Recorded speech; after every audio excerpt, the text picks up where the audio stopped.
এই রাস্তা দিয়ে ক্রাংসুরিতে ঢুকলাম, ক্রাংসুরি ওয়াটারফলের জন্য। এটা হচ্ছে পার্কিং লট। এটা এখানে সব গাড়ি পার্কিং করেছে। আমরা এই গাড়িতে ঘুরছি। আর এই পথ দিয়ে এখন সামনে ক্রাংসুরি ওয়াটারফলের কাছে নিচে নামতে হবে একটু।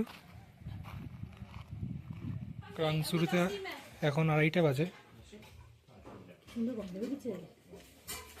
এখন এসে ফার্স্টে লাঞ্চ করছি, তারপরে নিচে নামবো ফলসের কাছে। এই রাইসটা হচ্ছে লোকাল রাইস।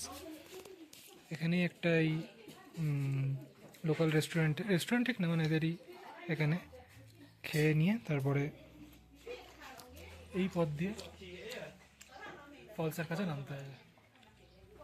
লাঞ্চ করে এবার আমরা ক্রাংসুরি এই সামনের এই হোটেলটায় লাঞ্চ করলাম বাদিকের করে। এই পথ দিয়ে এখন যাব ক্রাংসুরি ওয়াটারফল।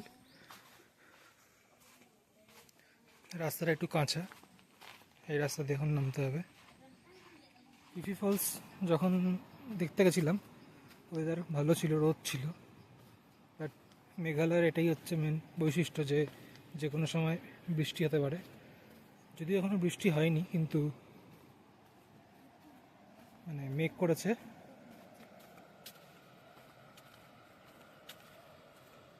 যতদূর সম্ভব এই দূরে যেটা দেখা যাচ্ছে এটাই বোধহয় ওয়াটারফলটা।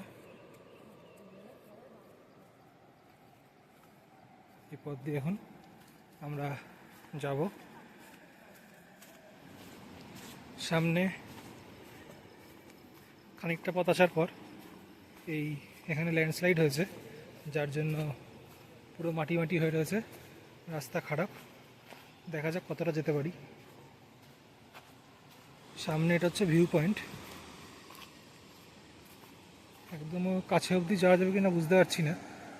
আর মেনলি হচ্ছে এই ফলসটা দেখার জন্য অত দূর কষ্ট করে যাওয়া, কিন্তু ল্যান্ডস্লাইড হওয়াতে সামনে রাস্তাটা পুরো খারাপ।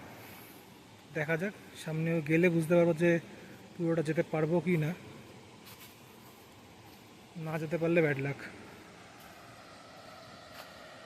ভিউ পয়েন্টের কথা বলছিলাম, সেই ভিউ পয়েন্টটা দাঁড়িয়ে এরকম ভিউ। এই সাইডে পুরো রাস্তা মানে ধস পড়ে খারাপ হয়ে গেছে, যার জন্য এদিকে আর যাওয়া যাচ্ছে না। তো এখান থেকেই জাস্ট এই ভিউটা পাওয়া যাচ্ছে। এই ভিউ দেখে ব্যাক